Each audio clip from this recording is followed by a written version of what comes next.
à tous, petits et grands. Aujourd'hui, Madame Lecture va vous lire Martine va déménager.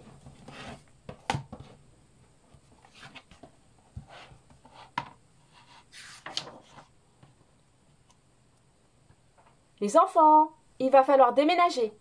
Déménager? Pourquoi? Parce que la maison est à vendre. On était bien ici, c'est la maison de notre enfance. Où irons-nous? Demande Martine avec appréhension. Justement, j'ai lu cette annonce dans le journal. Alloué appartement confortable pour ménage avec 2 enfants, dit papa.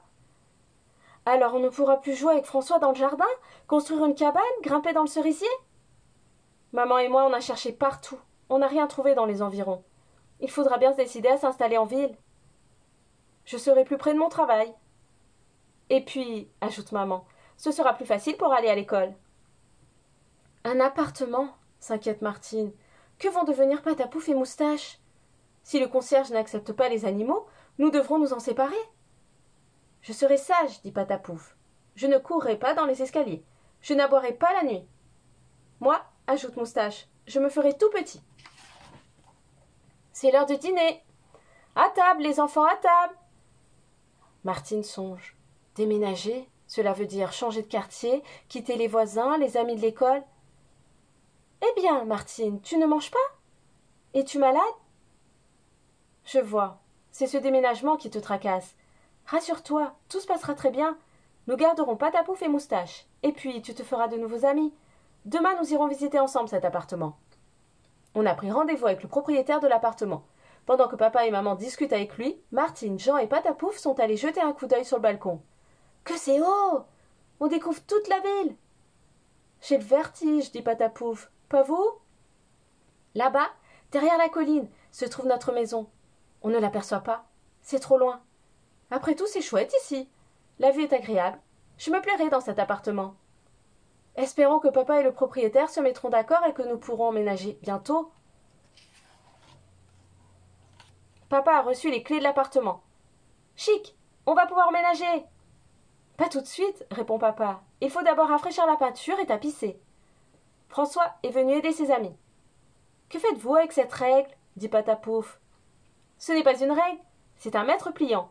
Nous mesurons la longueur du mur. Pourquoi? Pour savoir si les meubles entreront dans la pièce. Je vais téléphoner chez le plombier, dit papa. Il faut réparer tout de suite cette fuite à la salle de bain. Le plombier est de mauvaise humeur, parce que le robinet de la baignoire refuse de se dévisser. Ouf! Bonjour, le plombier. À quoi sert cet outil? C'est pour démonter le robinet. Démonter le robinet? Mon maître ne sera pas content. Ce chien, qu'est-ce qu'il est casse-pied! Le plombier a laissé la porte ouverte. Patapouf en a profité pour filer dans l'ascenseur. Il est gourmand, ce petit chien. Un chat perdu sans doute. Il a peut-être faim. Ta crème glacée, attention, Dimitri. Je vais regarder dans mon sac si je ne trouve pas un morceau de sucre. L'ascenseur s'arrête. On entend de la musique. D'où cela vient-il? Allons voir, se dit Patapouf en dressant l'oreille. C'est le musicien du 5e qui joue de la flûte. Entre, le chien, tu ne me déranges pas? Va te coucher, dit le perroquet sur son perchoir. On est allé choisir un lustre pour la salle de séjour. Celui-là est chouette. On dirait un ballon de foot, dit François, le copain de Martine. Ce lustre vénitien conviendrait bien, non? Beaucoup trop cher, dit papa. L'électricien est un ami de la famille. Mais non, une rosace est fêlée. Cela ne se voit presque pas. Je vous ferai une réduction. On suspend le lustre dans le living avec précaution. Passe-moi la rosace, Martine, veux-tu? On sonne à la porte. Qui cela peut-il bien être? On n'attend personne. C'est un coureur cycliste. Il est à vous, ce chien? Je l'ai aperçu dans le garage en allant déposer ma bicyclette. Il avait disparu sans qu'on s'en aperçoive, dit Martine. Il est tellement curieux. Vous savez, ici, tout est nouveau pour lui. L'appartement est prêt. Reste à prévoir le déménagement. Un vrai casse-tête. Par où commencer? Dit maman. Voulez-vous m'aider? Oui, oui, qu'est-ce qu'on peut faire? Eh bien, videz le buffet. Ensuite, vous emballerez la vaisselle. Voici de la paille, des journaux, des boîtes en carton. Vous mettrez tout cela dans les caisses. Attention, c'est fragile. Que fait donc là cet oiseau? Se dit Moustache. Boum, crac. Moustache vient de faire tomber le flacon de parfum auquel maman tenait beaucoup. On ramasse les morceaux. Moi, je file, se dit Moustache. Et hop, ni vu ni connu, il se cache dans un tiroir. Maman détache les rideaux. Pourront-ils encore servir dans l'appartement? Sûrement non, ils seront trop courts. Je les donnerai à tante Elsa. Voulez-vous ranger toutes ces photos, les enfants? Où faut-il les mettre? Vous les classerez plus tard, maintenant on n'a pas le temps. La maison est sans dessus-dessous. Plus rien n'est à sa place. On ne sait plus où donner de la tête. Au secours! Ce tableau est trop lourd! Lève-le plus haut, François, je n'arrive pas à décrocher la ficelle. Comment déplacer ce tapis? Il est tellement encombrant. Si on le mettait debout, ce serait plus facile. Essayons. Non, pas comme ça. Attendez, les enfants, papa fera cela avec vous. Le cœur de Martine se met à battre très fort. Aujourd'hui, elle quitte l'école du quartier pour toujours. Au revoir, Martine. Où vas-tu habiter maintenant? À Villiers-les-Collines. Il y a une école tout près de notre appartement.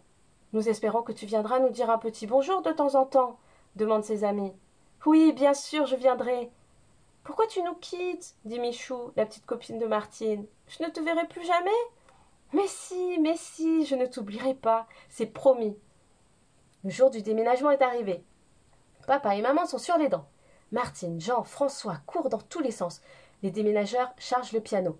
C'est une manœuvre délicate. Attention, les enfants, ne restez pas sous l'élévateur, c'est dangereux.